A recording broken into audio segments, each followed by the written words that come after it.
isikhathi is against us. Amen bangcwele. Bingelela Archbishop uDokotela MJ Mavundla egameni likaJesu. Bingelela baba. Siyabonga your presence in this place. Siyabonga uNkulunkulu ngawe. Amen bangcwele. Bingelela Bishop.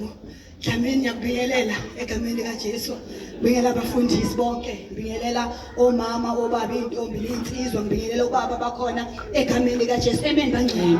Bingelela imbokodo. Awunyakazisa imbokodo laphambi kwakho ukuthi imbokodo uyabingelela. Ebingelela imbokodo kwinyanga yembokodo. Imbokodo uyabingelela egameni likaJesu. Amen bangcwele. Amen bazalwane, without a waste of time. Without a imbokodo. Amen bangcwele. Without a waste of time, i-topic yanamhlanje ithi know your position in Christ. Amen.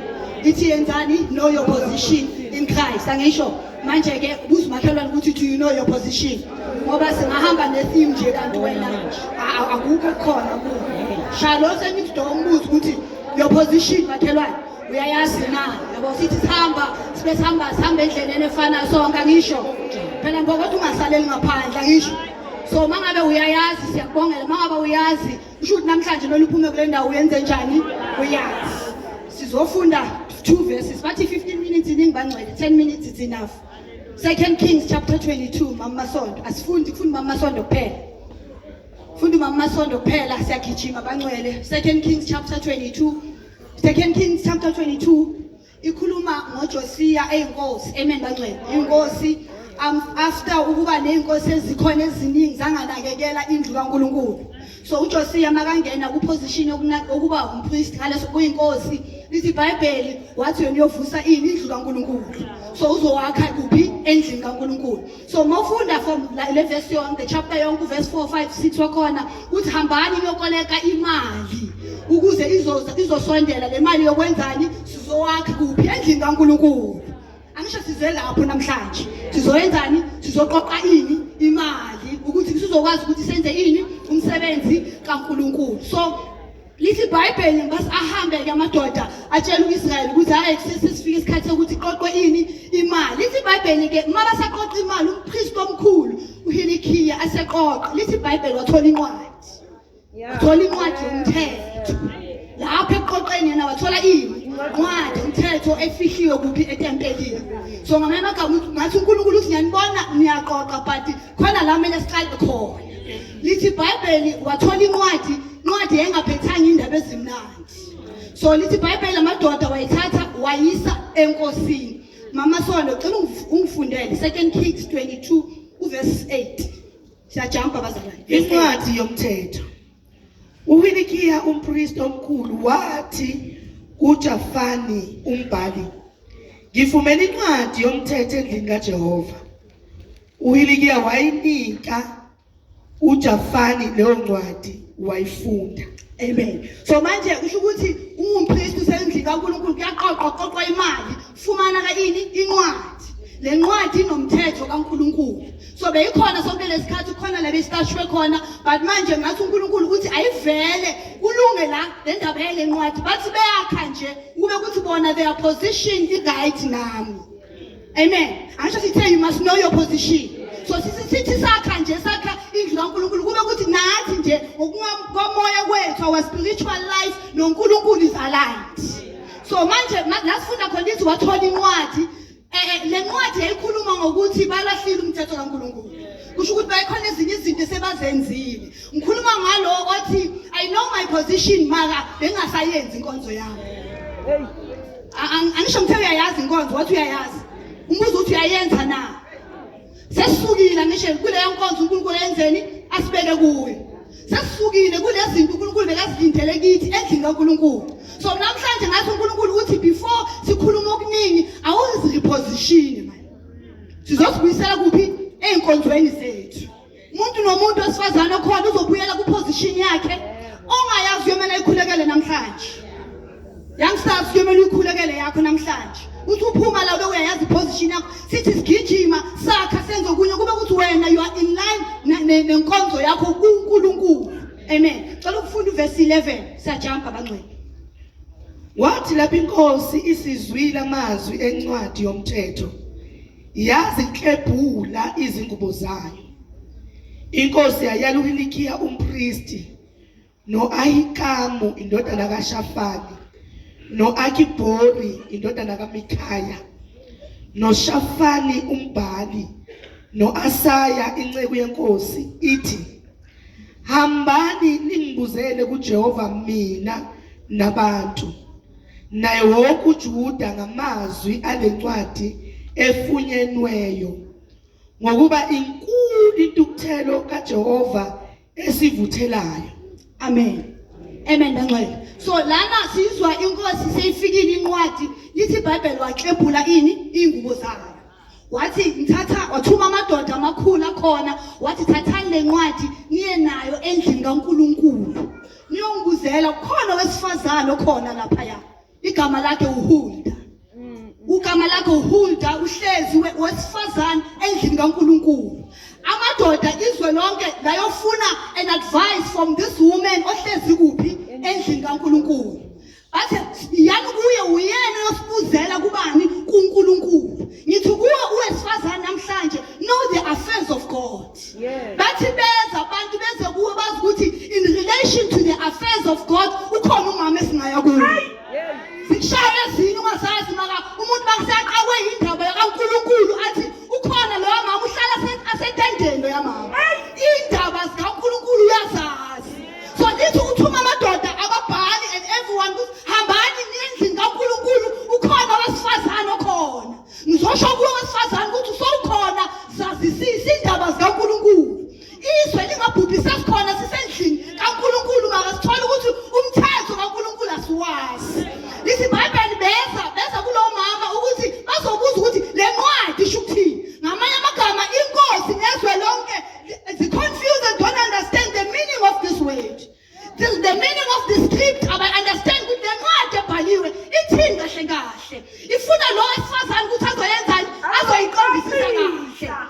Azoyiqaqisa kahle kahle yini le uJehova ifunayo sizokwazi kwenzani siyenze. For the names verse 18 and 19. Hallelujah. Yebe nkosini yakwaJuda eyanithuma ukubuza kuJehova, niyakusho kuyo kanje nithi, usho kanje uJehova uNkulunkulu kaIsrayeli uthi, maqondana namazwi owazwileyo, ngenxa yokuba inhliziyo yakho yayithambile wazithoba phambi kaJehova, lapho wezwa lokho engakukhuluma ngale ndawo nangabakhileyo kuyo ukuthi kuyakuba yincithakalo nesiqalekiso. Waklebhula ingubo zakho wakhala phambi kwami, mina ngikuzwile, usho uJehova. Amen. So ngamagama uthi uHasiya uHulda bayifika le ncwadi uyayichaza ukuthi uNkulunkulu uthi intukuthelo yakhe yehlele kuphi endlini yakhe. But ngenxa yokuthi wena uthe mawuzwa lamazwi waxephula ini ingubo zakho. Uklebhula ingubo in this instance kusho ukuthi waba ne spirit of repentance. Wathi sekabonile wayenzani waphenduka. Uthi uHulda ngaloko uNkulunkulu uthi uzofinyelela umusa. Lento engithi ngizoyenza ngizike ngiphinde ngiyenze ngoba your heart was willing to do what? To repent. Sizosukuma manje. Bandla lonke sizosukuma. Sizosukuma manje sizikhulekele. Sizosukuma sikhulekele ukuthi uNkulunkulu simvume la ngenzanga kahle khona. Ngoba uthi ngenxa ukuthi sivumile uNkulunkulu lento azoyenza ayikayenzeni ayenze. So our heart is going to repent.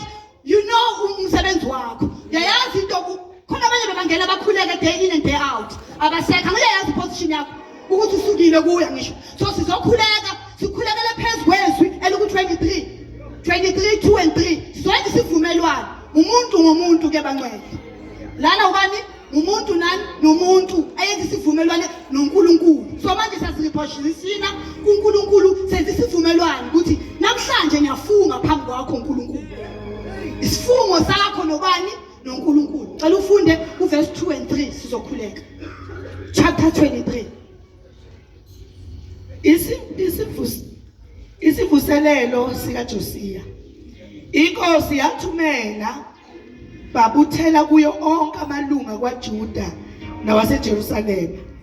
Inkosi yenyukela endlini kaJehova bonke abantu bakwaJuda nabo bonke abakhile eJerusalema benayo, kanye nabapristi nabaprofeti.